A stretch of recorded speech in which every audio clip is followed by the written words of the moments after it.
ये कहानी फ्यूचर यानी आने वाली वक्त काफी आगे की टाइप की कहानी है 2135 की, जब जमीन पर सारे रिसोर्सेज यानी जिंदगी गुजारने के सारे जरिए खत्म हो गए हैं। इसीलिए साइंटिस्ट ने इंसानों की जिंदगी के लिए इस दुनिया से बाहर एक जगह खोज ली है। मगर वहाँ कुछ रोबोट्स है जो ये नहीं चाहते कि इंसान यहाँ आकर जिंदगी गुजारे, इसीलिए इंसानों और उन रोबोट्स के बीच जंग छिड़ गई। तो अब इंसान भी उन रोबोट से लड़ने के लिए फाइटर रोबोट्स बनाते हैं जो लड़ने में काफी तेज माहिर थे। मगर इसके बाद क्या होगा ये हम इस कहानी में जानेंगे। तो फिल्म की शुरुआत में हम बहुत सारे रोबोट्स को एक जगह पर पड़ा हुआ देखते हैं। उन्हें देखने से लग रहा था कि जरूर यहाँ कोई खतरनाक लड़ाई हुई है। इन्हीं रोबोट्स के बीच हम जंगी को देखते हैं जो कहानी की मेन कैरेक्टर है, जो बेहोश पड़ी थी। जब उसकी आंखें खुलती है तो वो देखती है कि कुछ रोबोट्स उसे मारने के लिए आ रही है। तो वो उठती है और जल्दी से अपनी गन भी उठाकर उनसे लड़ने लगती है। वो एक एक करके बड़ी आसानी से सबको मारती जाती है। अब तभी यहाँ एक काफी बड़ा और खतरनाक रोबोट आ जाता है जो देखने में डॉग जैसे लग रहा था, क्योंकि ये एक डॉग रोबोट था। अब तभी जंगी के पास किसी की कॉल आती है जो उसे बताता है कि इस रोबोट की बैटरी इसके पीछे लगी हुई है, जिसकी मदद से तुम इस रोबोट को मारकर जंग जीत सकती हो। जिसके बाद वो दोबारा से लड़ाई करने लगती है। यह दिखाया जाता है कि जंगी प्लेनेट यानी अपनी दुनिया से बाहर किसी दूसरी जगह पर है, क्योंकि वो यहाँ एक मिशन के लिए आई थी। जंगी उस खतरनाक डॉग रोबोट से काफी देर तक लड़ती रहती है। वो लगातार उस पर गोलियां भी चला रही थी, जिससे उस रोबोट में आग लग जाती है। मगर वो रोबोट काफी ताकतवर और एडवांस था, इसलिए अपने ऊपर लगी आग को वो बड़ी आसानी से बुझा देता है। वो रोबोट फिर जंगी को मारने के लिए उसकी तरफ बढ़ता है। उसके पास बचने का कोई रास्ता नहीं था, इसलिए वो भागती है और ऊपर जाकर छुप जाती है। मगर असल में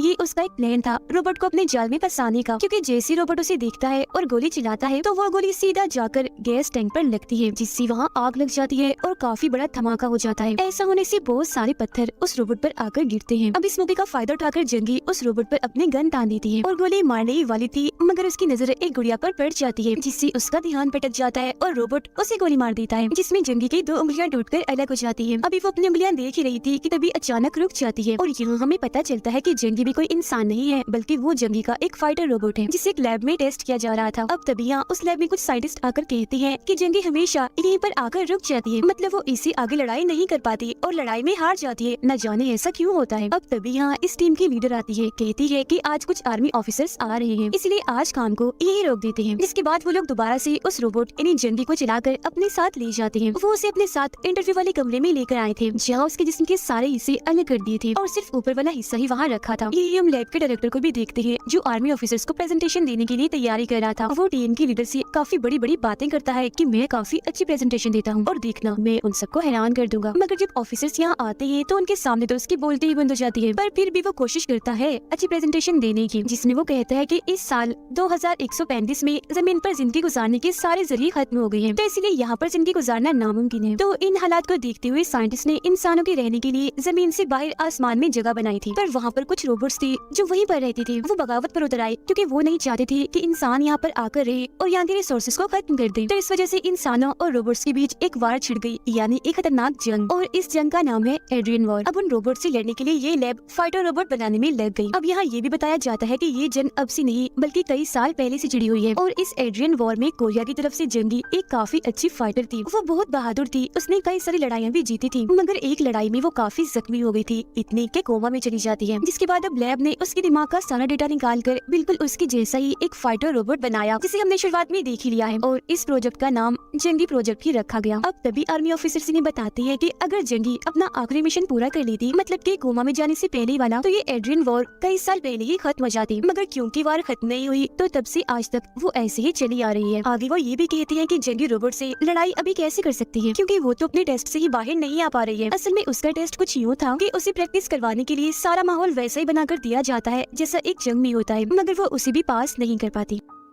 अब प्रेजेंटेशन के बाद हम डायरेक्टर को देखते हैं जो काफी खुश था। वो अपने लीडर को कहता है कि प्रेजेंटेशन काफी अच्छी रही, और अगर आर्मी ऑफिसर्स को हमारे ये फाइटर रोबोट्स पसंद आ गए और उन्होंने टेस्ट पास कर लिए, तो आर्मी हमें ग्रीन सिग्नल दे देगी, मतलब वो इन रोबोट्स को जंग में भी शामिल कर लेंगे और आर्मी में भी ले लेंगे। लीडर फिर उसे बताती है कि ये प्रोजेक्ट प्रेसिडेंट की इजाजत से शुरू किया गया है और आज वो हमारे लैब में आने वाले हैं। जिसके बाद लीडर एक रोबोट का इंटरव्यू लेने के लिए चली जाती है। वो रोबोट सब कुछ बिल्कुल जंगी की तरह ही कर रही थी, क्योंकि उसके दिमाग में जंगी का ही डेटा डाला था। फिर डेटा को बाहर निकालने के बाद उस रोबोट को तोड़ दिया जाता है। अब यहाँ लीडर अपने साथ काम करने वाली आदमी को बड़ी हैरानकुन जानकारी देती है। कहती है कि असल में जंगी मेरी मॉम थी, वो मेरी ही वजह से हर वॉर में जाया करती थी, क्योंकि बचपन में मुझे लंग्स यानी फेफड़ों का कैंसर हो गया था। मेरे इलाज के लिए बहुत सारे पैसे चाहिए थे, यही वजह थी कि मेरे ही खातिर मेरी मॉम जंगी को लड़ाइयाँ करनी पड़ती थी। ये कहने के बाद वो अपने अगले टेस्ट के लिए निकल जाती है और इस टेस्ट में इंसान और रोबोट के बीच का फर्क देखा जाना था। लीडर फिर जब ट्रेन में बैठी थी तो अपनी मॉम जंगी के बारे में ही सोच रही थी, जिसके फौरन बाद ये कहानी पास्ट यानी गुजरे हुए वक्त में चली जाती है, जहाँ हमें लीडर के बचपन का सीन दिखाया जाता है जब उसका ऑपरेशन होने वाला था, जबकि उसकी मॉम जंगी एक मिशन पर जाने वाली थी। वो अपने बेटी को काफी अच्छे से खुशी से अलविदा कहती है और ये भी कि मैं जंग से आते ही तुमसे मिलूंगी मेरी जान, अपना ख्याल रखना। अब कहानी दोबारा से मौजूदा वक्त में आ जाती है, जहाँ लीडर डॉक्टर के पास गई थी। डॉक्टर उसे बताता है कि हमने बचपन में तुम्हारे लंग्स का ऑपरेशन तो कर दिया था, मगर उसके बावजूद भी तुम्हारा कैंसर बढ़ता ही जा रहा है। मुझे दुख के साथ कहना पड़ रहा है कि तुम मरने वाली हो, तुम्हारे पास बस 2 महीने का वक्त है। तो मैं तुम्हें मशवरा दूंगा कि तुम अपने दिमाग का डेटा किसी दूसरे जिस्म में डलवा लो। जिसके बाद डॉक्टर उसे ऐसा करने के 3 ऑप्शन देता है। पहला ये कि उसे इंसानों के सारे राइट्स हकूक मिलेंगे, दूसरा कि उसे सारे हकूक तो मिलेंगे मगर कुछ काम ऐसे हैं जो उसे नहीं करने, और वो है शादी करना, घूमना फिरना वगैरह, और तीसरा बिल्कुल फ्री आजाद है।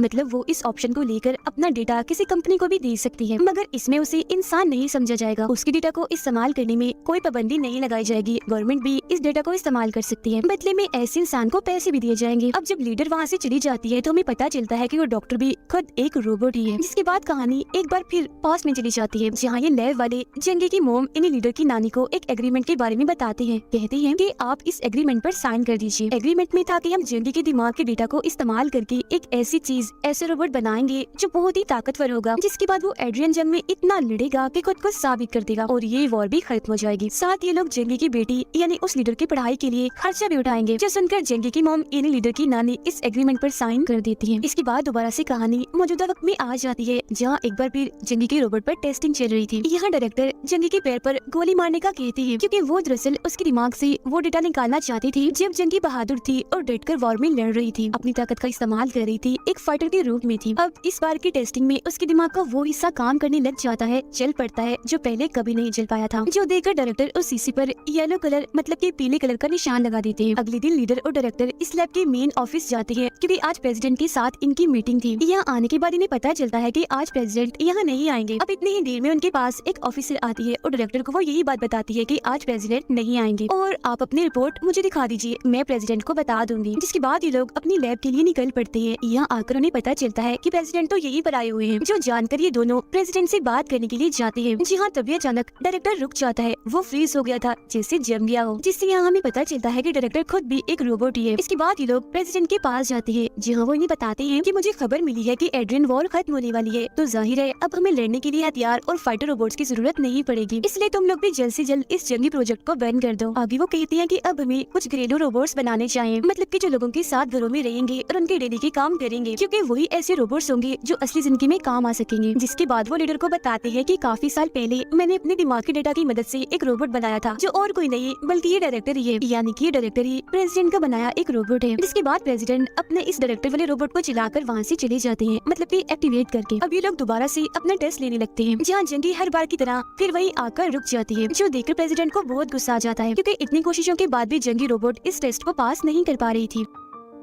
फिर ये लोग जंगी रोबोट को इंटरव्यू वाले कमरे में ले जाते हैं, जहाँ आकर डायरेक्टर जंगी का एक हाथ काटने को कहता है, क्योंकि वो ये चेक करना चाहता था कि उसके दिमाग का वो येलो वाला हिस्सा काम कर रहा है या नहीं। जिसके बाद वो अंदर जाकर उसकी टांग पर बहुत सारी गोलियां मार देता है और इस जंगी रोबोट को दोबारा से एक्टिवेट करने को कहता है, मतलब कि चलाने को। पर क्योंकि इस रोबोट का सारा कंट्रोल लीडर के पास था, तो वो उसे एक्टिवेट नहीं करती, जो देखकर डायरेक्टर को बहुत गुस्सा आता है। वो लीडर पर अपनी गन तान कर धमकाने लगता है, वो उसे जबरदस्ती उसे एक्टिवेट करने का कहता है। मगर अब इतनी ही देर में यहाँ एक ऑफिसर आकर बताती है कि तुम्हें प्रेसिडेंट ने अपने मेन ऑफिस में बुलाया है, इसलिए वो यहाँ से चला जाता है। उसके जाने के बाद लीडर अपने साथियों को कहती है कि हमें जल्द से जल्द इस प्रोजेक्ट को बंद करना होगा, जिसके बाद आप लोग इसका सारा डेटा मुझे लाकर दे दीजिएगा। कुछ देर के बाद जब वो डेटा लेने जाती है तो ये देखकर काफी चौंक जाती है कि जंगी का एक और नया रोबोट बन गया है, जो बहुत ही गंदा है। जो देखकर लीडर को इतना गुस्सा आ गया था कि वो इस रोबोट को बनाने वाले आदमी पर हमला करके उसे मारने लगती है। तो वो आदमी बताता है कि ये रोबोट फ्री है, मतलब कि हम इसे किसी को भी बेच सकते हैं, क्योंकि कंपनी ने इसके लिए तीसरे ऑप्शन को चुना है, मतलब कि वो इसको किसी को भी दे सकते हैं। जिस उनका लीडर उसे छोड़कर वहाँ से चली जाती है और एक बार फिर इंटरव्यू वाले कमरे में आती है और जंगी के रोबोट से बात करने की कोशिश करती है। जी हाँ, उसका वो येलो वाला हिस्सा फिर से एक्टिवेट हो जाता है, जो दरअसल तभी एक्टिवेट हुआ करता था जब जंगी की पुरानी याददाश्त जिंदगी से जुड़ी कोई बात होती थी। जी हाँ, तभी जंगी का रोबोट बात करने लगता है। कहता है कि आज मेरी बेटी का ऑपरेशन था, तब मेरी बेटी ने मुझे एक छोटी सी गुड़िया तोहफे में दी थी यादगार के तौर पर, मगर वो मुझसे कहीं खो गई और मैं उसे लेकर बहुत परेशान हूँ। जो सुनकर लीडर इतना दुखी हो जाती है कि वो रोने लगती है, क्योंकि जंगी रोबोट को ये बात पता नहीं थी कि वो अपने जिस बेटे की बात कर रही है वो तो उसके सामने ही खड़ी है। अब अगले दिन उनकी टेस्टिंग का आखिरी दिन था, मगर टेस्टिंग से पहले लीडर जंगी की सारी पुरानी यादें मिटा देती है। साथ ही जो येलो हिस्सा था वो उसे भी काफी हद तक कम कर देती है, जिसके बाद टेस्टिंग शुरू हो जाती है, बिल्कुल वैसी जैसे हमेशा शुरू होती है। जहाँ हमेशा की तरह जंगी एक बार फिर वहीं आकर रुक जाती है, मगर डायरेक्टर को यहाँ थोड़ा शक होता है, इसलिए वो रिकॉर्डिंग को दोबारा आकर देखता है, जिसमें उसे पता चलता है कि जंगी को गोली नहीं लगी, मगर फिर भी वो मरने की एक्टिंग कर रही है। जो देखकर डायरेक्टर जल्दी से इमरजेंसी अलार्म बजा देता है। उधर जंगी की कोई ठीक थी तो एक एक करके सबको मार रही थी। अब अलार्म बजने की वजह से पुलिस भी 5 मिनट तक वहाँ आने वाली थी, मगर उनके आने से पहले ही जंगी एक हॉल में आ जाती है और ये देखकर काफी हैरान रह जाती है कि यहाँ तो मेरे जैसे और भी बहुत सारे रोबोट्स हैं। अभी वो इन रोबोट्स को देख ही रही थी कि तभी यहाँ कुछ दूसरे फाइटर रोबोट्स आ जाते हैं, जो आते ही जंगी पर हमला कर देती है। जंगी भी चुप नहीं बैठती और उन पर हमला कर देती है, जिससे यहाँ इनकी खतरनाक लड़ाई छिड़ जाती है। अब पुलिस भी यहाँ आ गई थी, जो और कोई नहीं बल्कि रोबोट ही थी। जंगी उन रोबोट से लड़ रही होती है, डटकर उनका मुकाबला कर रही होती है, मगर इसी बीच एक रोबोट उसे पकड़ लेता है और बस उसे मारने ही वाला था कि तभी पीछे से लीडर आ जाती है और उस वाले रोबोट को बैन कर देती है। फिर जब रोबोट पुलिस वहाँ आने वाली थी तो वो कैमरा के जरिए देखते हैं कि लीडर ने जंगी का डेटा उस वाले रोबोट में से निकाल कर किसी दूसरे वाले रोबोट में डाल दिया है, जिसके बाद उस दूसरे वाले रोबोट को अपने साथ बचाकर कहीं ले जा रही है। और फिर जब ये लोग यहाँ से निकलने के लिए ट्रेन में जाती है तो वहाँ पर डायरेक्टर पहले से ही मौजूद था, जो सीधा डायरेक्टर को गोली मार देता है, जिससे वो काफी जख्मी हो गई थी। ये देखकर जंगी के रोबोट को इतना गुस्सा आ गया था कि वो डायरेक्टर से लड़ने लगता है और उसे गोली मारता है, जो गोली सीधा आकर डायरेक्टर की आंख में लगती है। और अब यहाँ आकर डायरेक्टर को ये बात पता चलती है कि मैं खुद एक रोबोट हूँ, मगर अब वो और ज्यादा खुश और खतरनाक हो गया था।